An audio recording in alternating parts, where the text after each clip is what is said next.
Welcome to Tech Talent Unlocked. I'm Anthony Ginn, and this is a series of podcasts where we speak into thought leaders about a range of topics that are close to our hearts here at my organisation, IQUAD. In this series, we'll be exploring technology skills gap, inclusion and culture, social mobility, skills development, diversity, social wellbeing, and more. Today, we're going to look at some career insights. We're going to be talking to Kari-Anne Clayton, who's the Head of Transformation and Strategy for NatWest Retail Bank, and also Nicola Emsley, who's the CIO of Physical Channels for NatWest Retail Bank. Thank you very much for joining us today. It's an absolute pleasure to have you on our podcast. I really appreciate you giving some time.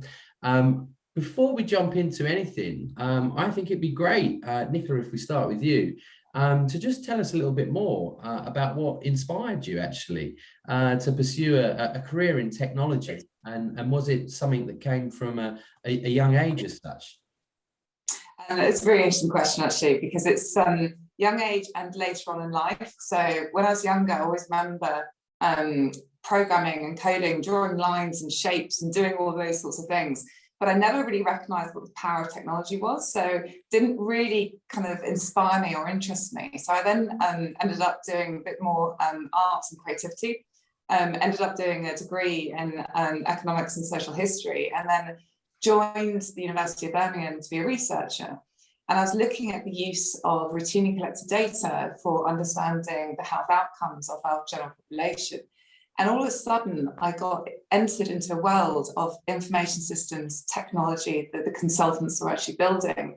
And just suddenly went light bulb moment. This is what technology is about, right? This is actually the real use cases of technology. And I was just so inspired by that. I then ended up joining electronic data systems and cross-training again, back to being a full-blown end-to-end system engineer and loving it. Absolutely loving it. It was the most empowering thing and the most creative thing as well, because creating code, solving problems, engineering was just the most inspiring thing, and spent years custom code actually. So bit of an eclectic way into technology, but definitely both past and building on that as well. Amazing story. Kari-Anne, what led you into a career in technology? Yeah, it was actually a bit of a convoluted route as well. So, I mean, as a child, I was always very interested in sciences and STEM, and I definitely had that dream of, being an astronaut when I was a child. And I think that actually, as I, went through school and as I, progressed my career, sciences and technology came closer and closer together. And I think that we've really kind of blurred the lines between how we progress science forward and how technology enables everything that we pretty much do in our lives these days. So I actually ended up going from academia and kind of a business background and taking a lot of those transferable skill sets and moving more into financial services, technology, and investment banking, retail banking in that route. So I've actually got a STEM background, but came into technology in a very organic way because of how I think the evolution of technology has just progressed, even in the last 10 to 15 years. We've seen massive leaps forward. iPhones are a prime example. It was only 2008, 2009, I want to say. It's not that long ago, but it feels like forever. So yeah, that's how I got into technology. Amazing. Both of your stories, I'm sure, as you said, there's been twists and turns along the way. And Kari-Anne, do you want to just kick us off about, tell us a little bit about some of the challenges that you've faced throughout your career and how you've managed to kind of deal with them and overcome them? Yeah, absolutely. And I mean, I would say that I've been, I would say unfortunate, but also fortunate to experience challenges. I think, all of us face into a number of things throughout our careers. And I have a motto that, what doesn't kind of kill you makes you stronger, right? And I think that, when I look back on my career now, I'm able to identify and say, oh, actually that situation was not great, particularly from a female in a technology or a STEM, background.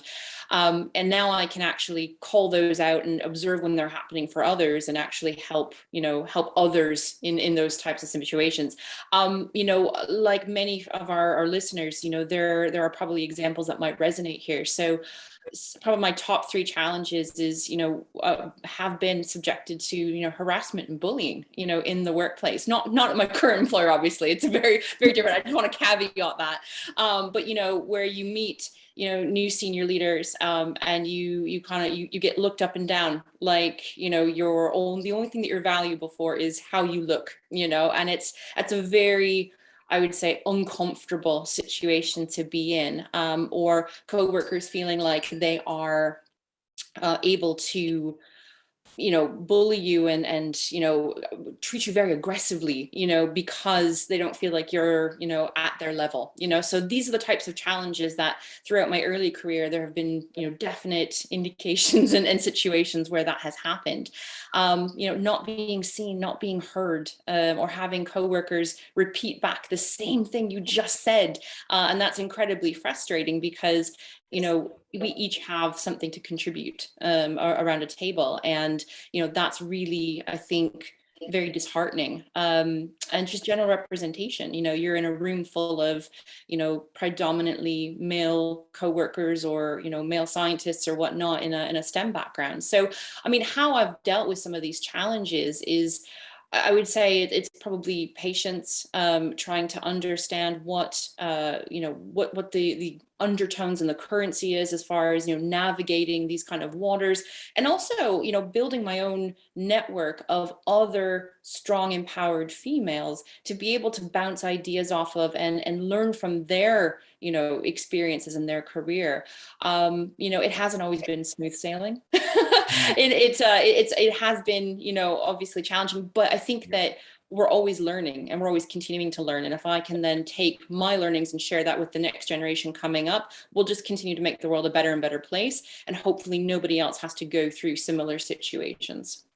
Absolutely. Yeah. I mean, certainly, as you mentioned, the kind of diversity within the organizations and the tech teams over the last 20 years certainly has been moving in the right direction, but there's still a lot of work to be done.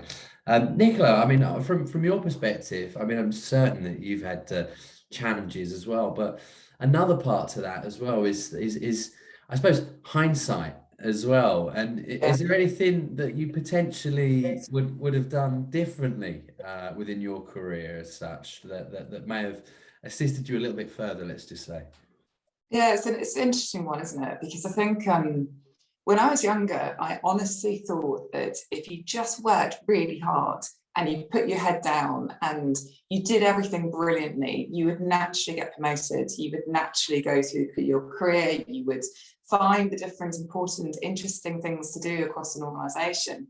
And it was about 12, 13 years ago, my mentor took me aside when I was talking about career opportunities and things like that. And he's like, Nicola, the organisation you work in owns your role. You own your career. And it was like one of those moments that kind of really struck me and made me realise that actually I needed to stop and start thinking about what I wanted to be doing in my life. What career did I want? What interests me? How do I actually have the most value to our customers and to our clients? How do I actually really add real value? And it was a real light bulb moment for me as well, because at that point, I was like, no, do you know what? The only person that's in control is me. And from that point onwards, I then turned around, and it's one of the tricks that I use, and I do a lot of mentoring across the board. And the first thing I ask people is, what do you want to do? What role do you want to do in 3 to 5 years' time? Yeah. And so many people don't think about that. They're like, well, I just want to do what I'm doing. Well, that's okay, but make it a conscious choice. If you want to be doing exactly what you're doing in 3 to 5 years' time, there's nothing wrong with that. But choose that, be proactive and actually choose if that's what you want to do. And the other thing I say to people, and do myself as well, when I'm mapping out what I want to do in 3 to 5 years' time is go onto the job websites, right, and type in that role and see what experience is needed, see what people are looking for at that point in time, because you flip that round and that actually becomes your personal development plan. And that's like a really nice, easy way, because I think a lot of people find it really difficult when you're having conversations with your line manager, where they say, what's your personal development plan? And like, well, I don't know. You know, you have to have your own one, right? Don't let somebody create one for you, create your own. And that then empowers you, I think, to be proactive, to continuously look for the opportunities that you want to flourish in. And I think the other thing to recognize is if you're feeling disillusioned, if you're feeling like you're not wanting to be there anymore, do something about it, right? Don't stay in a situation or a mindset that then becomes quite corrosive. Be proactive. Make sure that you're constantly challenging yourself. Make sure that you're constantly adding value to an organization as well. And I think it all stemmed from that conversation I had 12, 13 years ago. Yeah. And I do a lot of counseling and a lot of mentoring and a lot of support with women in technology, especially, to try and get people to think like that. Because it's really surprising. Not many people do, actually. And until you start doing that, then you won't be able to be in control of your career. And that's what's really important here. That's amazing advice as well. And certainly, I think there's a couple of things embedded in there as well. And a big piece of it is being able to give additional passion and drive to the individual once they really have that light bulb moment. I mean, I imagine your productivity went through the roof when you realized, actually, this is what I want to do. This is who I want to be. And you've got that real focus. And I suppose the other part of that as well is actually, you know, and you mentioned go on and check out the job specs, which is a great thing to do, because I mean, one of the biggest things that we do here at my organization, we do events all the time, but one of the most well attended ones for kind of early graduates, etc., is actually just to debunk the myth on what are the jobs? What does this title actually mean? What does it mean I'm going to be doing? What skills, you know, what other skills am I going to be doing? And that's kind of closely aligned, right? To be able to give them the full picture and ensure that everyone's, you know, understanding what their options are, so then they can make that choice and really push ahead with their own career. I think that's fantastic. And just one other thing just to recommend, right? Never ever stop learning, especially in technology, right? And I'll give you an example. Literally, I think it was about a week ago, I had a couple of hours free in the evening, and I ended up creating my own REST API in Amazon. So, because I've not done it before, right? Nice. So no matter what role you're in, no matter how high you are, no matter what you're doing, if you're in technology, keep loving it, keep embracing it, keep learning, because it's such a dynamic and fluid area to be in. And keep that spark alive, right? You know, because we're techies, we're engineers at heart, and keep that going, basically. Absolutely, fantastic advice. Kari-Anne, I want to ask you a question. Ultimately, I mean, you both have been very kind, saying that you're doing a lot of mentorship, you do a lot of conversations with people and offer a lot of support. And I suppose due to the roles that you operate within your organizations as well, there's some mentorship. I mean, we spoke briefly about this yesterday, Kari-Anne, as well, but also the kind of debunk between a sponsor and a mentor, and trying to, you know, get your thoughts about the benefits of having a great mentor, and then that further conversation about that kind of sponsor versus mentor angle as well. That'd be great. Yeah, absolutely. So, I mean, I think it's incredibly important that, you know, if you're looking to, as Nicola said, you know, take control of your career, you know, I think it's really important that, you know, you find a mentor, and not all mentors are created equal. So I'll just be, you know, really upfront about that.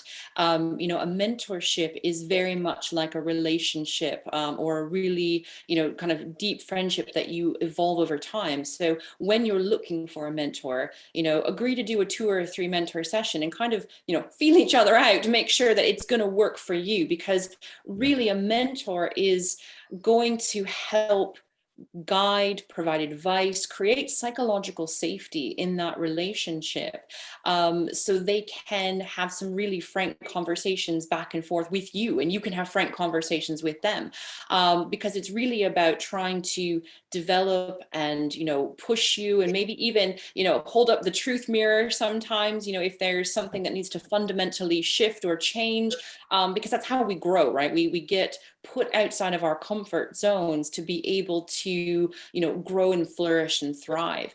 And I think that that's really what a mentor does, but does it in a way that is, you know, safe and constructive, and really about the individual themselves.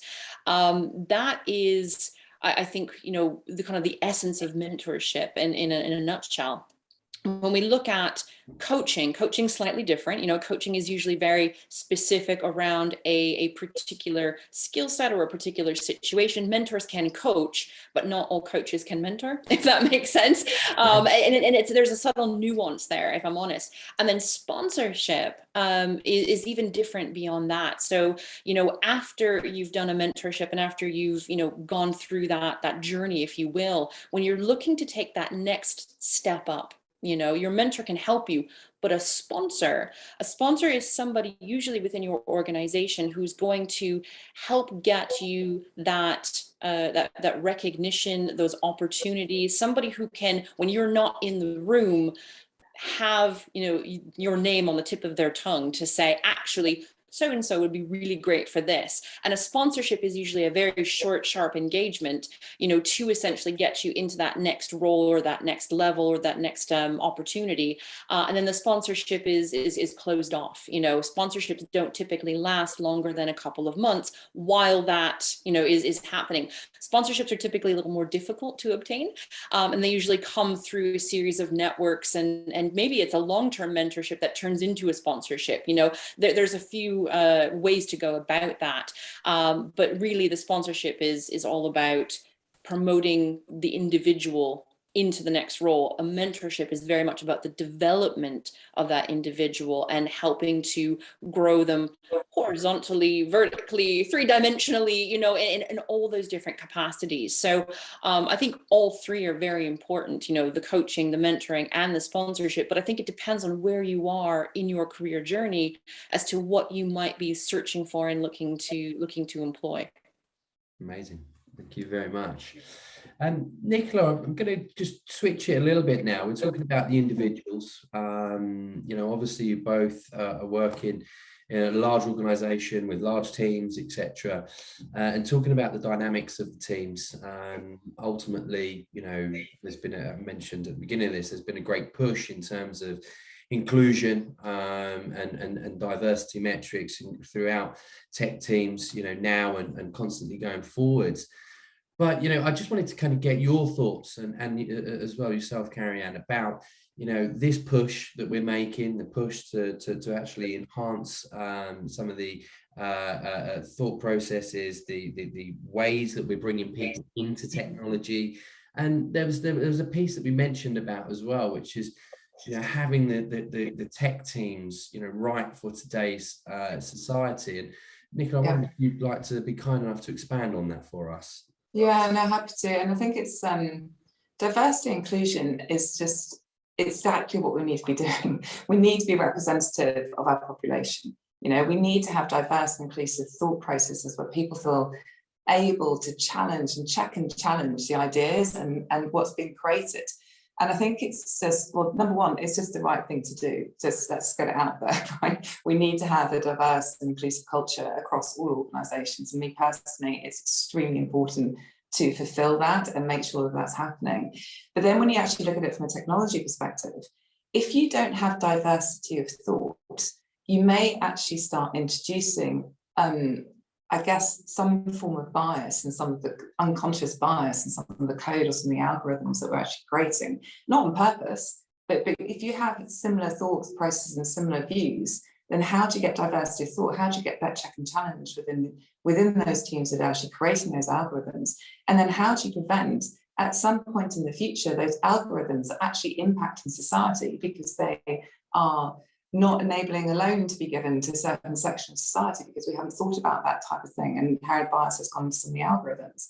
So not just for the fact that it's the right thing to do, and it's just we have to be doing that to represent society, is actually really important, I think, for diversity and inclusion and diversity of that thought process as we're building up those technical teams and engineers, and those engineers are creating the code that is actually going to be in place for years to come.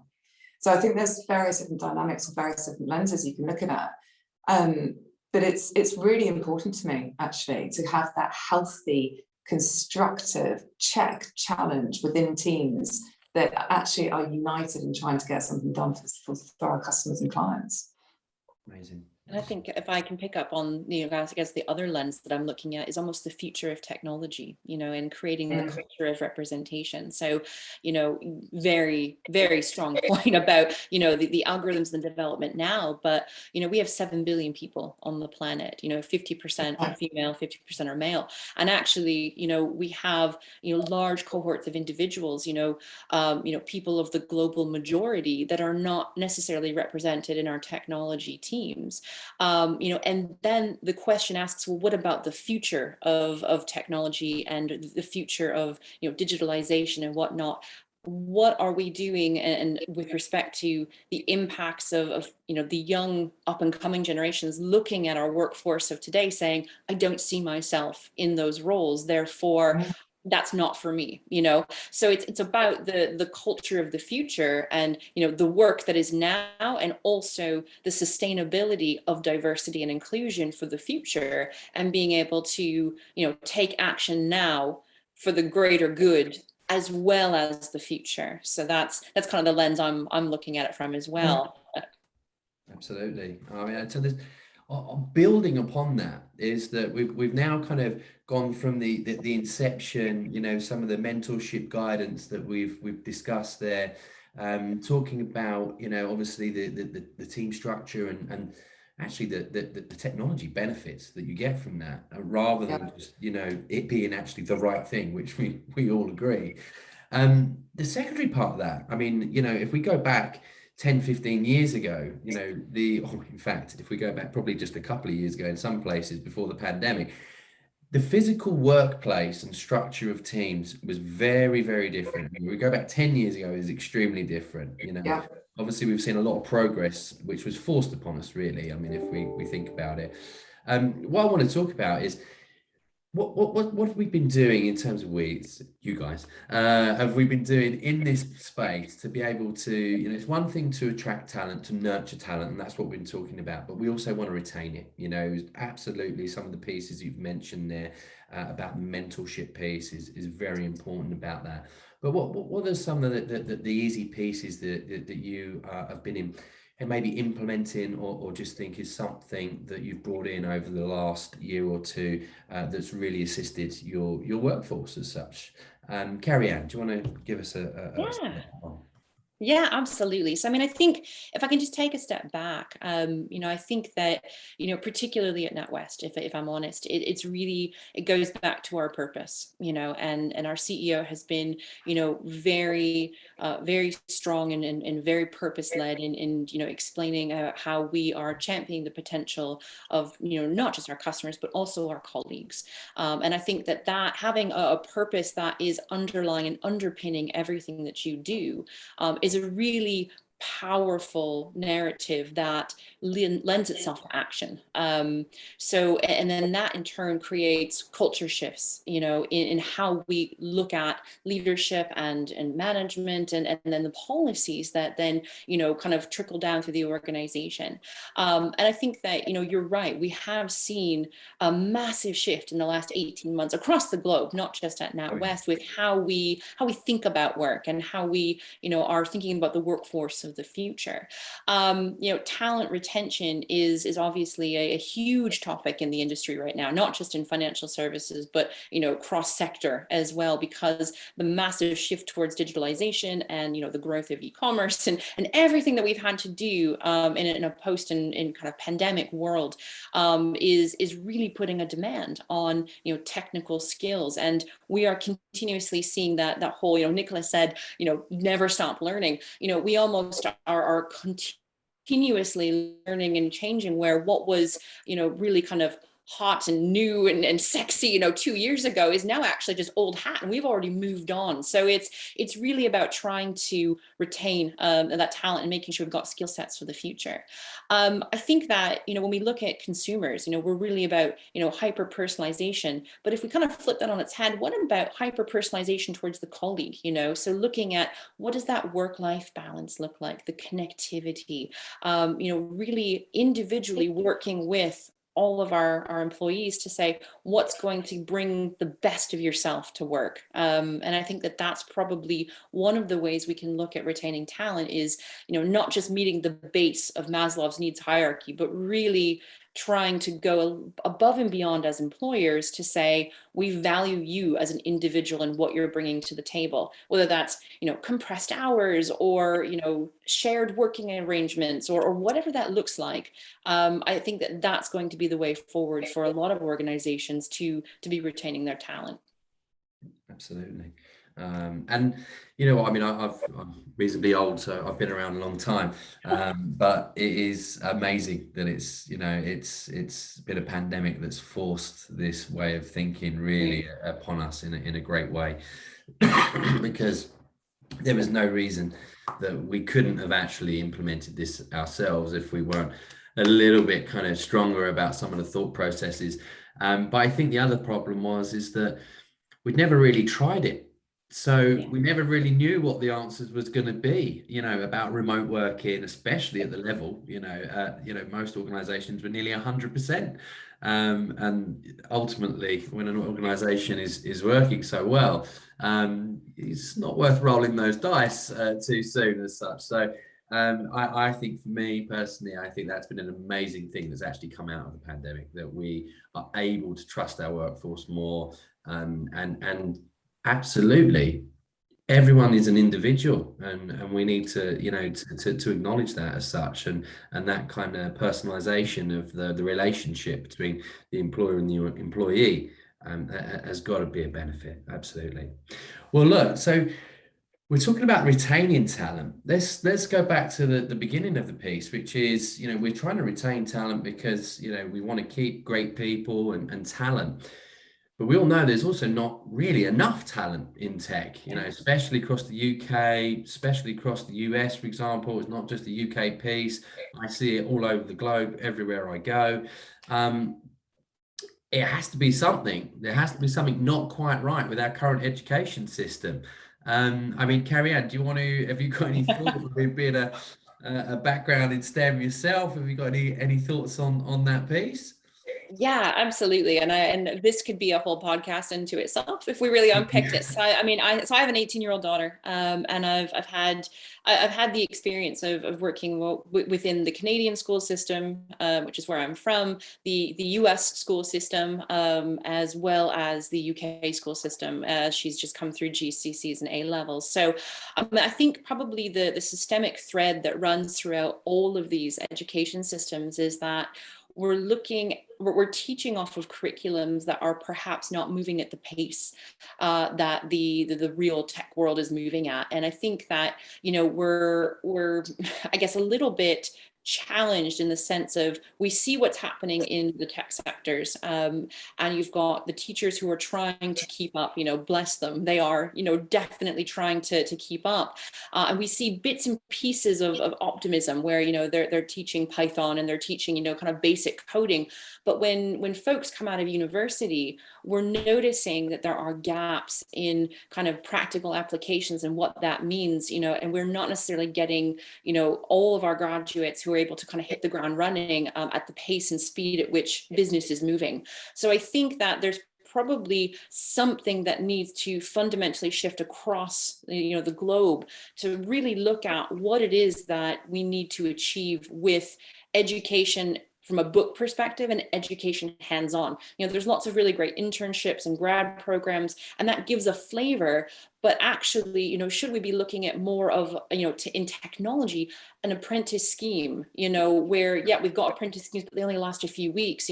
Is there something that's a more blended approach? The other kind of thought is, should our education systems be moving more towards an open source model, where instead of having these monolithic structures that are individualized, in the university systems, and I'm sure somebody's going to email me after this with some comments, but you've got these monolithic, really ingrained institutional constructs, but actually the world has moved towards a more open economy. You've got open finance, open APIs. Why not? How might we look at education in a similar way, where anybody can access education and pick and choose, and that accreditation can then be done through one of those institutions, and actually that's proven hand in hand with the businesses that need and have the demand for the talent. So I mean, it's a bit of a radical shakeup, but we're not ready for it yet. But I can see a world where we're moving towards that, quite rapidly. Absolutely, and as you say, it must be a real struggle for the teachers themselves to be trying to keep up. I can think of some impossible jobs, but that's got to be up there, especially when things are moving so quickly, and by the time they've got what they think's appropriate, it's almost out of date. So it can be it must be a bit of a struggle for them. Well, look, I've absolutely really enjoyed this chat today, but I want to ask both of you what a couple of top tips would you give the younger listeners out there for their careers for the future as such. Nicola, I'll start with you to end it, so we can give a couple of nice pieces of information back to the listeners. So I think it's for young girls and for teenagers, be brave. Be brave, because STEM and technology, you do need to be a bit brave, actually, being a female in this day and age in the technology space. But that's okay. The rewards are so great. It's such an empowering, motivating, wonderful world when you actually go into technology, where you can be creative, you can be fulfilled, you can be empowered, you can be part of the team, you can create things that then have longevity for customers, for clients. You can see things happening, you can shape them. So it's all of these things that you can actually do when you're an engineer, right? And the great thing is that, I think there's a much more recognition now in large organizations that being an engineer, you can keep being an engineer and go up the grade, go up the organization, just purely on your technical talent. Excuse me. And I think that's absolutely fantastic, and celebrates technologists and celebrates engineers and principal engineers. And that's really exciting. So you can have a really fulfilling career, staying hands-on engineering and technical. And I think that's really exciting if you don't want to go into line management or kind of management side of things. So there's lots of opportunities out there. And it's actually really exciting. It's loads of new different technologies, or re-engineering old technologies to new technologies. There's such a breadth that you can be engaged in, and it doesn't have to be just finance and finance technology. There's loads of different areas that you can get involved in, whether that's for charities or whether that's for other organizations. So if you want to do something social and do actually give back to the community, again, you can work for a charity and spin up some websites for them. It's like there's so many opportunities, I think, out there for a career and for self-fulfillment, actually, in the technology space. So be brave, be courageous, and don't give up, right? Don't give up, because as Kari-Anne was saying, there are challenges. You will always get faced with challenges, but I think that's the same case in any organisation or any job that you're in. But have that backbone and keep going. Amazing, absolutely. Kari-Anne, any extra thoughts you'd wanted to add on to that? Absolutely. I think, to kind of follow on from that, I would say that there are no wrong career choices. I think that when you're going through, whether you're in university or whether you're, up and coming female talent in the workplace or doing your GCSE or A levels, there is no kind of direct linear path that you have to follow. And, much to Nicola's point, you are in charge of your own career. So, you can go from, A to M to G, it's not a straight line with A, B, C, D, E. So I would say that there are no wrong career choices. You can always go sideways, sideways, move forward, move back, change careers, you know, take transferable skills and kind of carve your own path, truly. And I guess the last tip would just be kind. And, you know, obviously we're kind to each other as human beings, but actually be kind to yourself, because I think that it's a really, you know, we're our own worst critics, you know, and, you know, sometimes we just need to take a little bit of time out to be kind to ourselves, that if it doesn't quite work that way, if you don't get that promotion, if things aren't going in the direction that you want, it's okay. And yeah, just be kind to yourself. So that's my final piece of advice. I think that's amazing advice. Well, thank you very, very much, Kari-Anne. Thank you, Nicola, for your time today. I really appreciate you appearing on Tech Talent Unlocked. If I were to wrap it up, there's a couple of pieces there, which is, you know, understanding your pathway and taking control of your career. There's some amazing advice for our listeners out there. Again, thank you very much for giving us some time, because I know you both are extremely busy. Good luck for the year ahead. You know, I hope everything goes well for both of you in your respective teams and overall organisation. To our next listeners, the next podcast will be available in 2 weeks' time. I hope you're listening out for that one. Thank you very much.